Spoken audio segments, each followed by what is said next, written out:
Hi, I'm Annie. Welcome to your reading. Today we're going to take a look at how your energetic boundaries may affect your day.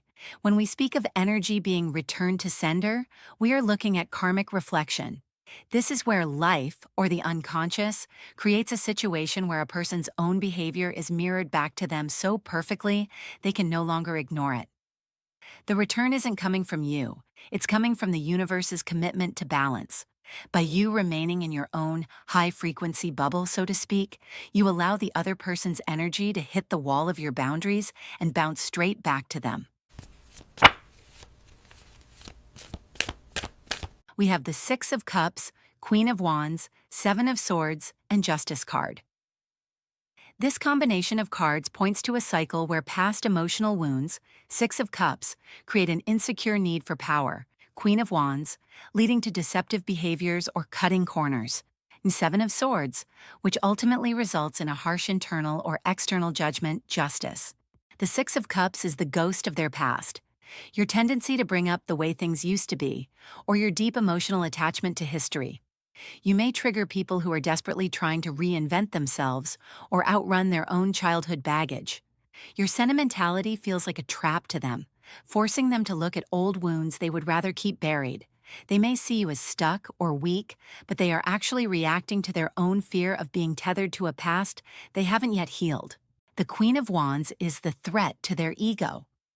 Your natural magnetism, confidence, and taking up space in a room may trigger people who have a repressed need for power or visibility. Because you own your space so boldly, people with low self-worth may experience you as arrogant or dominating, even if you are just being yourself. Their irritation with your boldness is often a projection of their own frustration at not being able to express their own creative power. The Seven of Swords represents the untrustworthy strategist. Your lone wolf energy, your tendency to keep your cards close to your chest, or your strategic silence, may trigger people who have a deep-seated fear of betrayal. Because you don't always share your full process, others may project their own sneaky tendencies onto you, assuming you have a hidden agenda even when you're just protecting your energy. Your independence makes them feel left out or fooled, triggering their need for control and transparency.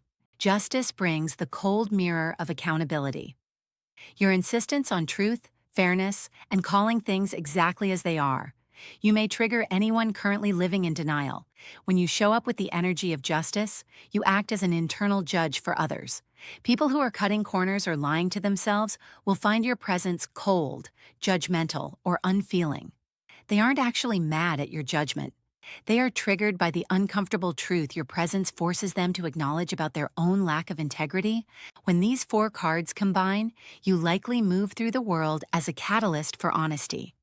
You trigger others by being a vivid reminder of what they've lost, Six of Cups, what they haven't achieved, Queen of Wands, what they're hiding, Seven of Swords, and the consequences they're avoiding, Justice. In all four cases, the most powerful thing you can do is remain unreactive. When you don't bite at their shadow's defense, you force them to sit with their own discomfort. This is the path of justice, maintaining balance regardless of the storm around you. So keep calm and carry on. Take care and be safe. I'll see you on the next one.